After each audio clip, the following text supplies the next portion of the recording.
Hi everybody. I'm out hiding in my car because, well, there's a new baby at home, and it's a bit crowded.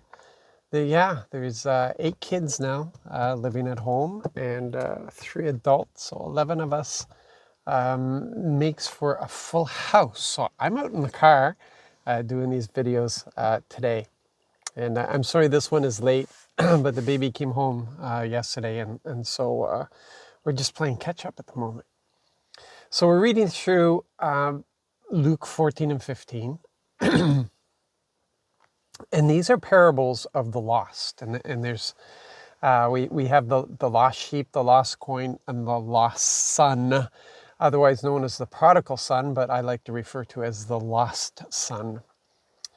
And there's something that we need to understand about these parables.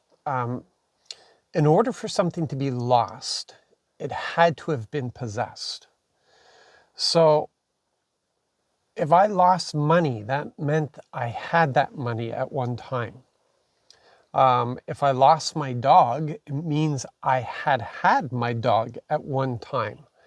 If I lost my car, if I had lost a child, whoops, it means that I had them at one time. So when we're talking about these parables, when Jesus is sharing these parables, he's not talking about people in the world. He's talking about those who had once belonged to him. Because even though people in the world were created by God and are dearly loved by Father, so that he wants every one of them to be saved, they are not the children of God. Because you become a child by adoption through Jesus Christ. It's by adoption. It's an actual thing that happens. You're not born as a child of God. You are born as the creation of God, but not as a child of God. So these parables aren't about the people in the world. The parables are about those who are in relationship and are in a broken relationship now for one reason or another. So the sheep wandered off, the coin got dropped off or knocked off, and the son walked away. None of these things are the people who possessed it threw it away or got rid of it. We need to understand that our Father does not separate himself from us. He doesn't get upset at our failings. He doesn't get upset at all. Our salvation has been tucked away and secure in him. He would not get rid of us. He does not tell us to pack our bags and move out of the house because we mess up. No, this is us separating ourselves from him, which we can do. We can make that decision. We can separate ourselves from him. It's separation, yes, but it's our choosing. We did that. He didn't.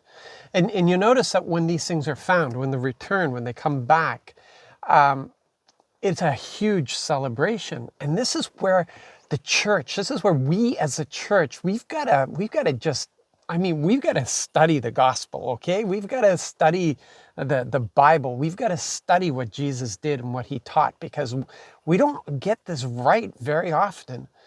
Because when somebody returns, when somebody was in relationship with the Lord and they return, they're often eyed with suspicion. It's the older brother syndrome. They're eyed with suspicion. They're never really trusted. They're not,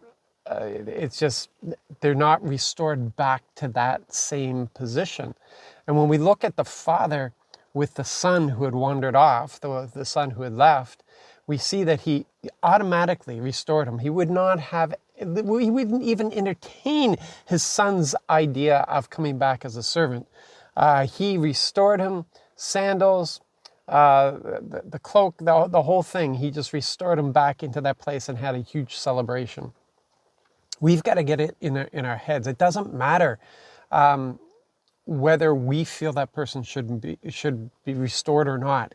It doesn't matter what we think about what they've done. They've come back. And that's all that matters. That's all that matters to Dad, is that they've come back. And we've got to get this in our heads. They've come back.